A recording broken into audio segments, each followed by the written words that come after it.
Hello? Hello.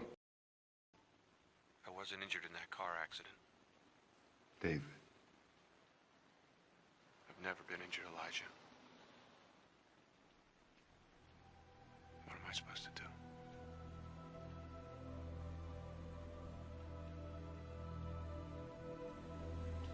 Go to where people are. You won't have to look very long. You see, Mr. Glass, the guy in the wheelchair, has gone around committing all sorts of terrorist attacks to find a person that he thinks is invincible. Because the guy in the wheelchair, Mr. Glass, his bones fracture very easily, and he spent his whole life being damaged at just, knocking an arm or something like that. And he thinks there must be someone on the opposite end of the spectrum who, because he's so fragile, he thinks there must be someone out there who is invincible. And he's gone around committing all these terrorist attacks to find the one person who didn't die. Yeah, like in a train explosion and things like this. And he's found Bruce Willis. Bruce Willis has said, like, no, you're mental and all this sort of stuff. But that was because he was identifying with the ego. He's like, no, you're mental. But now he's started to give in. And he's started to accept that he is on the other end of the spectrum. And Mr. Glass has told him to go where there's people. And now, because he's let go of his ego, yeah, he stopped identifying with the person. He's now identifying as the whole. So when he touches a person, he can see everything about their life. Yeah, this is like a touch telepathy. When you let go of the ego, it's like all these people that you're seeing, they are individual people. You are you and I am me. But we are connected. There is no difference between us, except the identification with the body. When you let go of the identification with the body, you can tune into everything that everyone else is doing. And as you can see, he starts bumping into people, he touches people, and he can see what they've been doing. He can see, where they've been, who they are, what they're like, and all this sort of stuff. And you have this ability.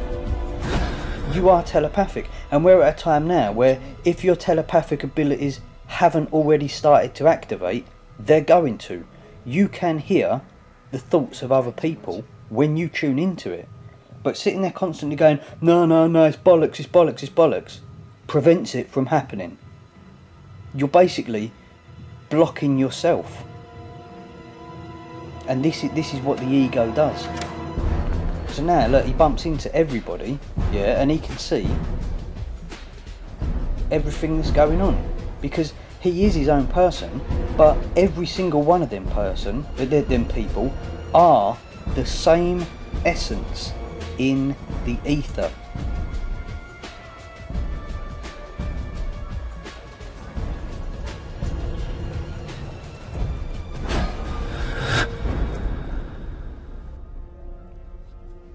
Can I come in? Who are you? I like your house. Can I come in? What is this? No, you can't come in. Are you sure? What do you...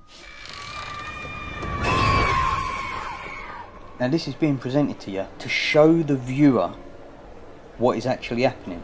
Now this is a scene from the movie Equalizer. The Equalizer. He goes into the office to meet the Russian geezer to try and buy a girl that the Russian geezer has been pimping out. He doesn't really want to buy her, he wants to help her, yeah? But what we see here is he goes into the office, he has a chat with him, and he gets him, he plays a little psychological game with him, and he gets him to shake his hand. Now when he shakes his hand, he can see what the Russian geezer's been doing. But that fact has been left out of the movie so the viewer doesn't know what's going on. And most people won't work it out because they don't understand that you are actually telepathic. You are actually connected to other people. You can hear what they're thinking. You can see their history. I understand. You can see down the timelines. So, I can give you $9,800. For what? Freedom. Посмотри на него. think that you can come into my place of business and just buy whatever you want? The camera even zooms in so you can watch his eyes focus. Yeah, this is him tuning in to the unconscious mind of the Russian when they shake hands.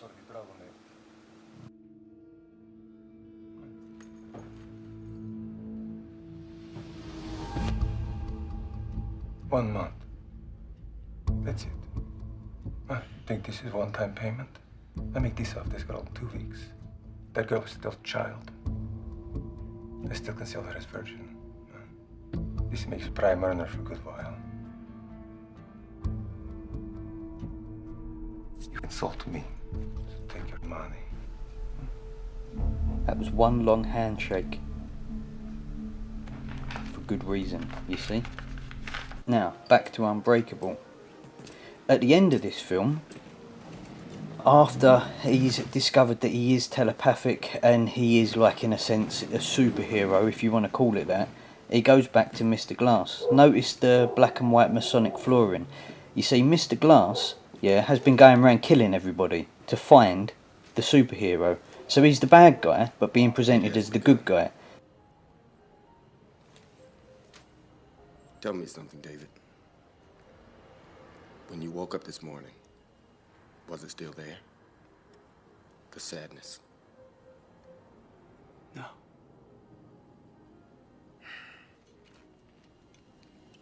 I think this is where we shake hands.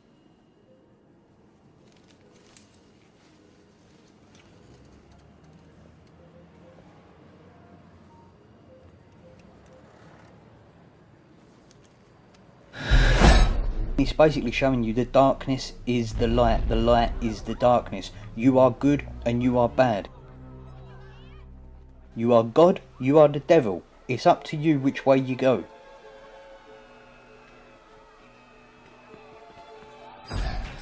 It's like the yin yang.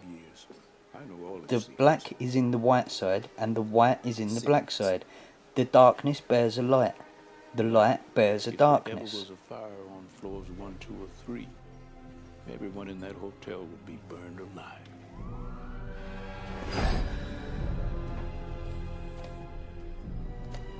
You see, they touch hands, and he now sees everything about Mr. Glass. And this is what you're seeing. Mr. Glass has been going around committing all these attacks, blowing things up, buildings and things like this.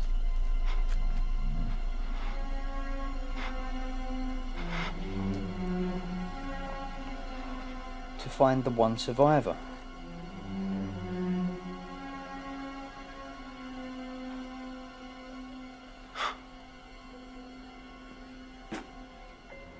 If you think this is just movies, you are in for a treat. You know what the scariest thing is? To not know your place in this world. To not know why you're here. It's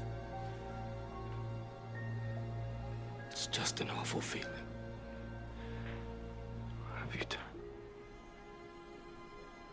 I almost gave up hope. There were so many times I questioned myself. You killed all those people. But I found you. So many sacrifices. Just to find you. Jesus Christ.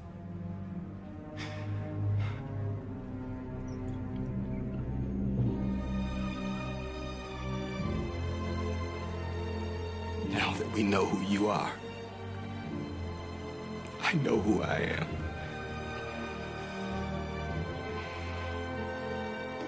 I'm not a mistake. It all makes sense. In a comic, you know how you can tell who the arch villain's going to be?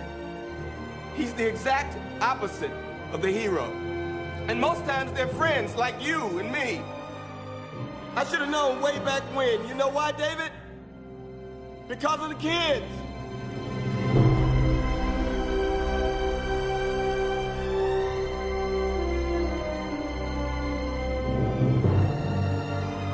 They called me Mr. Glass.